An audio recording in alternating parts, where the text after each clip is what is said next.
What if I told you that the very strategy you've been told is the gold standard for fat loss after 50 could actually be the reason you're stuck? You're skipping breakfast, you're pushing your eating window later, you're trying to do everything right with intermittent fasting, and yet your weight isn't moving, your energy feels off, and those cravings still there. And that's frustrating because intermittent fasting can be powerful. In fact, when used correctly, it can improve insulin sensitivity, support fat burning, and even help your body repair itself. But here's what most people don't realize. Fasting after 50 is not the same as fasting at 30. Your metabolism has changed. Your hormones have shifted, your liver, your cortisol rhythm, your muscle mass, all of these are playing by a different rule book now. So when you apply the same fasting strategies without adjusting for those changes, your body doesn't respond the way you expect. Here's what's really going on inside your body.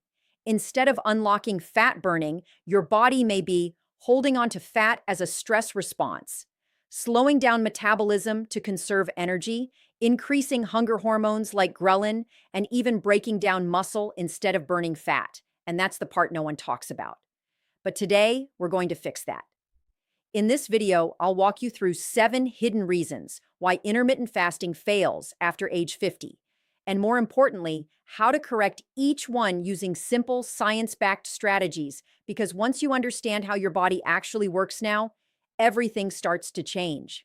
And if you're serious about optimizing your metabolism naturally, consider subscribing, because this is exactly the kind of clarity your body has been missing.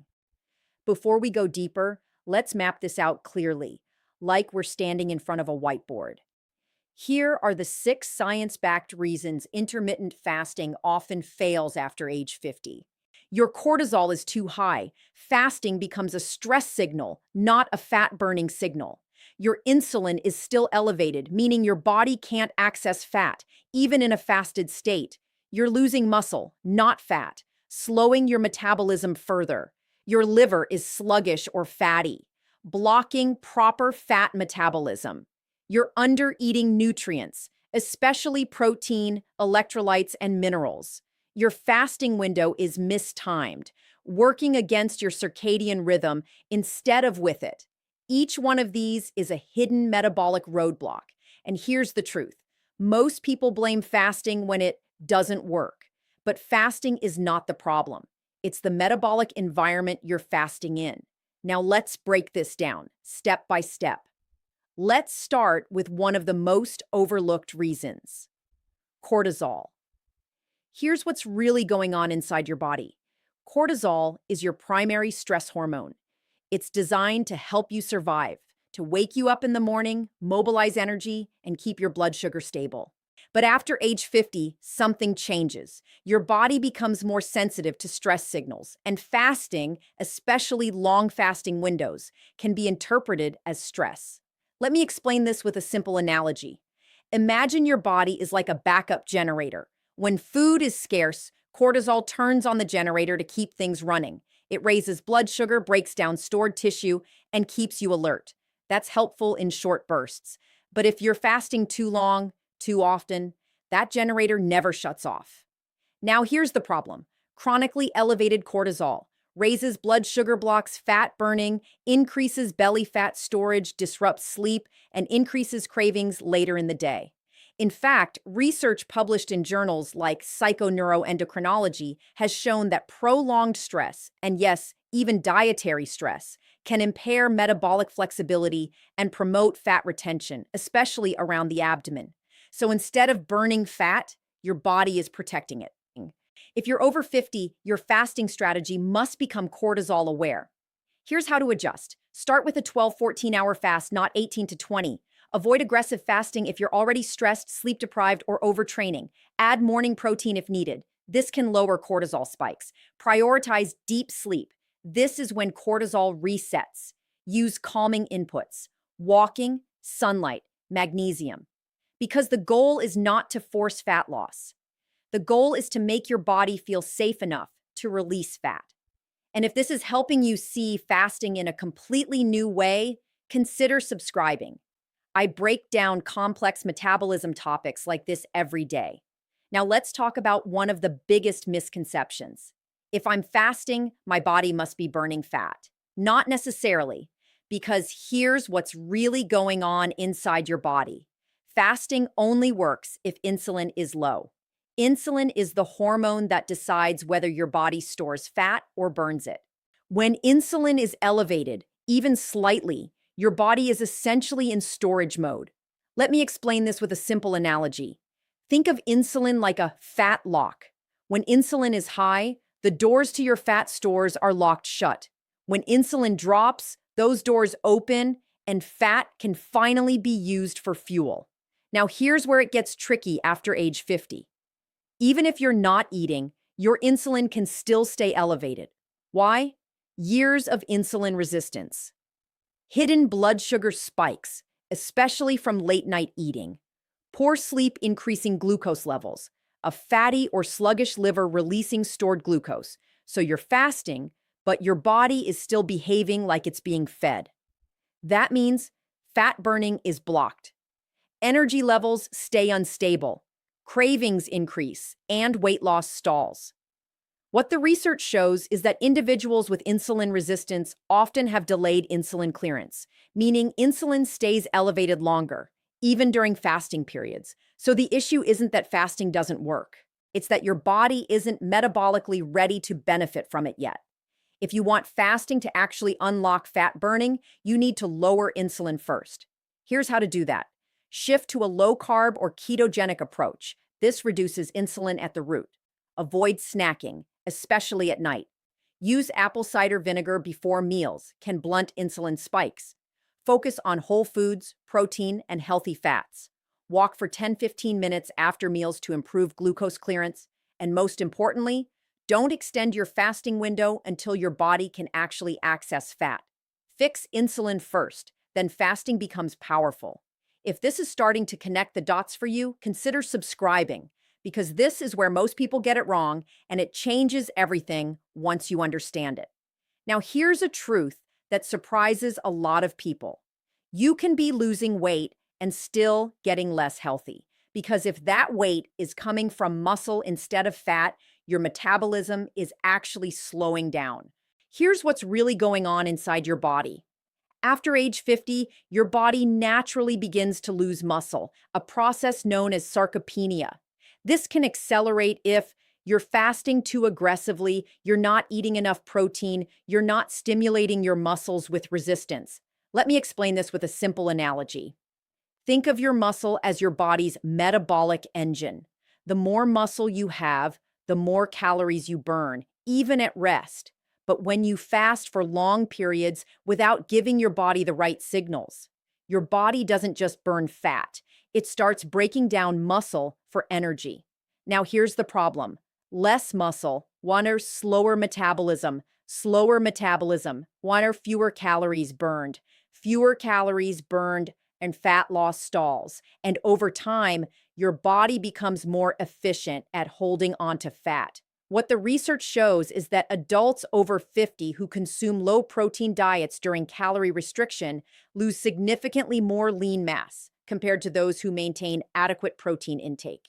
So again, the issue isn't fasting itself, it's how your body is adapting to it. If you want fasting to work for you, not against you, you must protect your muscle. Here's how. Aim for 1.2–1.6 grams of protein per kilogram body weight daily. Break your fast with a high-protein meal, not just fats or coffee.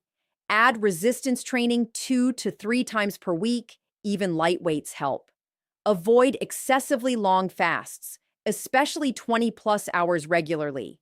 Consider essential amino acids if appetite is low, because the goal is not just weight loss. The goal is fat loss with muscle preservation. That's what keeps your metabolism strong, your energy stable, and your body resilient. Now let's talk about an organ that almost no one connects to fasting success. Your liver, because here's what's really going on inside your body. Your liver is the control center of fat metabolism. It decides whether fat gets burned, whether sugar gets released into the bloodstream, and whether your metabolism runs smoothly or stays stuck. But after age 50, many people develop a sluggish or fatty liver, often without even knowing it. A common condition called non-alcoholic fatty liver disease becomes more prevalent with age, especially in those with insulin resistance. Let me explain this with a simple analogy. Think of your liver like a traffic controller at a busy airport. When it's healthy, it directs fuel, fat, and glucose efficiently. Everything flows smoothly. But when it's overloaded with fat, it creates a metabolic traffic jam. Now, here's what happens during fasting. Instead of smoothly switching to fat burning, your liver releases excess glucose into the bloodstream, keeps insulin elevated, and delays fat oxidation. So even though you're fasting, your body is still being fueled by sugar, not fat. What the research shows is that fatty liver is strongly associated with hepatic insulin resistance, meaning your liver continues producing glucose even when it shouldn't. This keeps your body stuck in fat storage mode. If you want fasting to actually trigger fat burning, you need to fix the liver first. Here's how to support it. Reduce sugar and refined carbs, especially fructose. Add bitter foods like lemon, vinegar, and leafy greens. Use intermittent fasting strategically, not aggressively. Increase choline-rich foods, eggs, liver, for fat transport. Walk daily. This directly improves liver fat metabolism. And one powerful but simple habit, stop eating 3 to 4 hours before bed. This gives your liver time to reset overnight. If this is opening your eyes, consider subscribing. I break down hidden metabolic blockers like this every day. Now here's something that almost no one talks about. Fasting doesn't just remove calories. It can also quietly remove nutrients your body desperately needs, especially after 50. And here's what's really going on inside your body. As you age, your ability to absorb and retain key nutrients declines. At the same time, your need for certain minerals like magnesium, potassium, and sodium increases, especially if you're fasting or eating low carb. So when you combine long fasting windows, smaller eating windows, and nutrient-poor meals, you create a deficiency state. Let me explain this with a simple analogy. Think of your body like a car engine. Fasting is like turning off the fuel supply temporarily. That's fine if your engine is well maintained. But if your engine is already low on oil, coolant, and key components, turning off the fuel doesn't help. It makes the system unstable. Now here's what happens when nutrients are too low. Low magnesium, poor sleep, muscle cramps, insulin resistance, low potassium, fatigue, heart rhythm issues, weakness, low sodium, dizziness, headaches, low energy, low protein, muscle loss, slower metabolism. We discussed this earlier. And here's the key insight. Your body interprets nutrient deficiency as stress, which means cortisol goes up. Cravings increase, energy drops, and fat loss stalls. What the research shows is that micronutrient deficiencies can impair mitochondrial function, the very system responsible for producing energy and burning fat. So again, it's not that fasting is failing. Your body is underfueled at a cellular level. If you want fasting to work with your body, you must become nutrient-focused, not just calorie-focused. Here's how. Prioritize whole, nutrient-dense foods in your eating window. Add electrolytes daily, especially if low carb or fasting. Ensure adequate protein intake. Don't skip this. Consider magnesium, especially at night for sleep plus recovery. Eat a variety of vegetables for micronutrients. And most importantly, don't try to eat less. Focus on eating smarter, because when your cells are nourished, your metabolism becomes efficient, your energy stabilizes, and fat loss becomes much easier. Now, here's a mistake that looks small on the surface, but can completely block your results. You're fasting at the wrong time of day, because here's what's really going on inside your body. Your metabolism doesn't run the same way 24 hours a day. It follows an internal clock known as the circadian rhythm. This clock controls insulin sensitivity, hormone release, digestion, fat-burning efficiency. And after age 50, this rhythm becomes even more sensitive. Let me explain this with a simple analogy. Think of your metabolism like a solar-powered system. During the day, especially in the morning and early afternoon, your system is fully powered. insulin sensitivity is higher. Your body handles food efficiently. Energy production is strong. But at night, that system starts to shut down. Now, here's the problem. Most people doing intermittent fasting skip breakfast and eat their largest meals late in the evening. So what happens? Food is consumed when insulin sensitivity is lowest. Blood sugar stays elevated longer. Fat burning is delayed and sleep quality drops.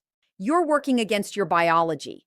What the research shows is that early time-restricted feeding, eating earlier in the day, improves insulin sensitivity, blood sugar control, and fat oxidation, even without changing calories. So again, it's not just what you eat, it's when you eat. If you want fasting to finally work after 50, align it with your biological clock. Here's how. Shift your eating window earlier, e.g., 8 a.m., 4 p.m., or 10 a.m., 6 p.m. Avoid late-night eating. Stop 3-4 hours before bed. Break your fast with a balanced meal. Protein plus healthy fats. Get morning sunlight exposure to reset your circadian rhythm. Keep your sleep schedule consistent, because the goal is not just to fast, the goal is to fast in sync with your body. So let's bring this all together, clearly and simply. If intermittent fasting hasn't been working for you after 50, it's not because your body is broken. It's because your metabolic environment isn't ready yet. Let's recap what's really going on inside your body. High cortisol is telling your body to store fat, not burn it. Elevated insulin is locking your fat stores. Even during fasting, muscle loss is slowing your metabolism behind the scenes. A sluggish liver is blocking efficient fat burning. Nutrient deficiencies are stressing your system at a cellular level. Poor timing is working against your biological clock. And when all of these stack together, fasting stops being a tool for fat loss and becomes a source of stress. But here's the empowering part. Every one of these is fixable. You don't need extreme fasting. You don't need to suffer through long hunger windows. You need precision, small strategic changes, supporting your liver, lowering insulin, protecting muscle, eating nutrient-dense foods, aligning with your circadian rhythm. These are the things that flip the switch, because once your body feels safe, nourished, and balanced, it wants to burn fat. It wants to stabilize energy. It wants to heal. Your action step: start today. Don't try to fix everything at once. Pick just one of these. Shorten your fast to 12-14 hours. Add more protein to your first meal. Stop eating 3 hours before bed. Take a 10-minute walk after meals. And then track how your body responds. Because your body is always giving you feedback. You just need to start listening differently. If this gave you clarity, if it helped you understand why things haven't been working, then you're already ahead of most people. And if you want more simple, science-based strategies to fix your metabolism naturally, like the video and subscribe to the channel, because this is where we turn confusion into clarity and effort into real results. I'll see you in the next one.